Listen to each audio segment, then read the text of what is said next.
سلام دوستای عزیز، به کانال من خوش اومدین. توی این ویدیو طرز تهیه یک مدل بیسکویت یا نان به نام اسکونز رو براتون آماده کردم. امیدوارم که خوشتون بیاد. اسکونز یک بیسکویت قدیمی انگلیسیه که بسیار خوشمزه است و معمولاً برای صبحانه یا عصرانه همراه سرشیر و مربا سرو میشه. مواد لازم: آرد 450 گرم، بیکینگ پودر 4 قاشق چایخوری، شکر 1 قاشق غذاخوری، کره سرد 85 گرم، باترمیلک 230 میلی لیتر، نمک 1/2 قاشق چایخوری و تخم مرغ 1 عدد. ابتدا بیکینگ پودر، شکر و نمک رو به آرد اضافه کرده و اونها رو داخل یک کاسه الک میکنم.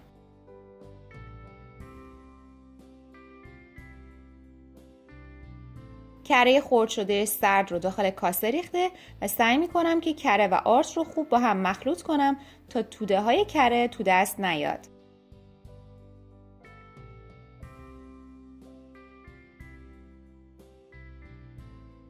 حالا وسط آرد یک دایره درست میکنم و باترمیلک رو داخل اون میریزم. وقتی از شیر پرچرب کره میگیرن، اون مایعی که باقی میمونه رو بهش باترمیلک میگن. کمی بوی ترشی میده و تقریبا مثل ماست باعث حفظ رطوبت در کیک و نون میشه. مواد رو خوب هم میزنم تا خمیر شکل بگیره.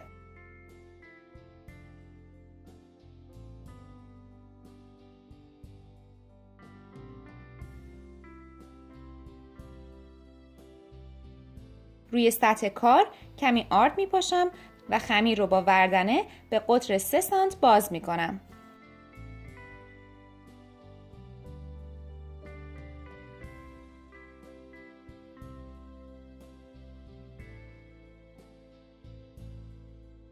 حالا با کمک قالب‌های گرد در سایزهای مختلف خمیر رو برش میدم.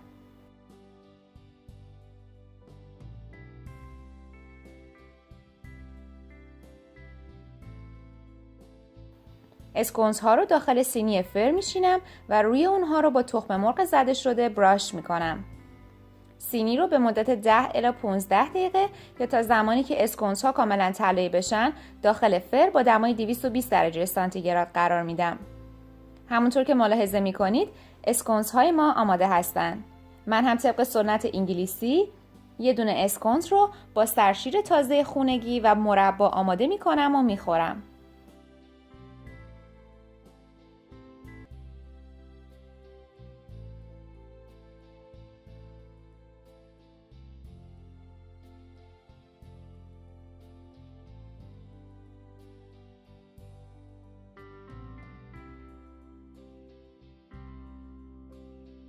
این طعم واقعا بی‌نظیره و اگر امتحان نکنید از دستتون رفته.